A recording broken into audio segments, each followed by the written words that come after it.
ابراہیم علیہ السلام دعا کرتے ہیں ربی حب لی من الصالحین کہ اللہ مجھے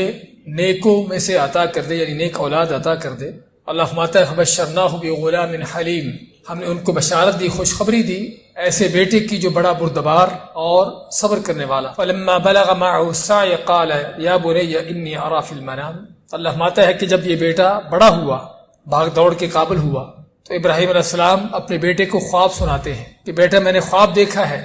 انی اری فی المنام انی اذبحک،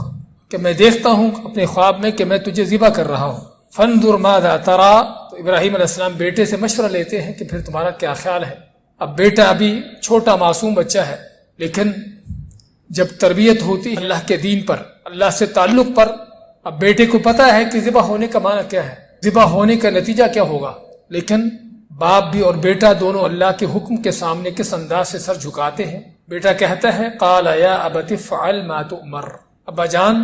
آپ کو جو حکم دیا گیا ہے اسے کر ڈالیے۔ ستجدنی انشاء اللہ من الصابرین، آپ انشاءاللہ مجھے پاؤ گے صبر کرنے والوں میں سے۔ یعنی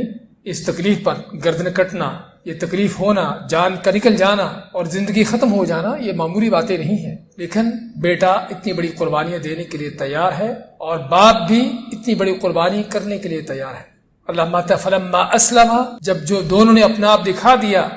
کہ کس طرح باپ قربانی دینے کے لیے اور بیٹا قربان ہونے کے لیے تیار ہے، اللہ ماتا ہے کہ ہم نے آواز دی ونادیناہ ان یا ابراہیم، ہم نے پکارا اے ابراہیم قد صدقت الرؤیا، یقیناً تو نے اپنا خواب سچ کر دکھایا۔ انا کذالک نجزی المحسنین، اسی طرح ہم بدلہ دیتے ہیں، جزا دیتے ہیں نیکی کرنے والوں کو۔ ان ھذا لہو البلاء المبین، یقیناً یہ بہت بڑی آزمائش ہے۔ یہ بھائیو قربانی کہ جو آج سے ہزاروں سال پہلے تاریخ کے دریچوں میں ہم دیکھیں تو یہاں قربانی کا ہمیں منظر یہ نظر آتا ہے کہ وہ کسی بکرے مینڈے کی قربانی نہیں، اس اکلوتے بیٹے کی قربانی کہ جو بڑھاپے میں دعائیں مانگ کے حاصل ہوا، لیکن اللہ کو ہمارے اوپر رحم آیا، اس باپ بیٹے نے تو اللہ کے حکم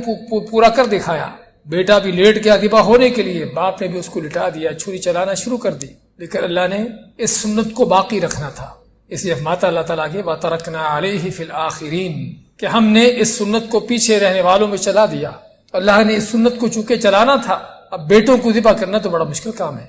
تو اللہ کو ہم پر رحم آیا، اللہ نے کیا کیا وَفَدَيْنَاهُ بِذِبْحٍ عَظِيمٍ، اللہ فرماتا ہے کہ ہم نے اسماعیل کو بچا لیا، چھڑا لیا، وہاں سے نکال لیا، اور اس کی جگہ پر اللہ نے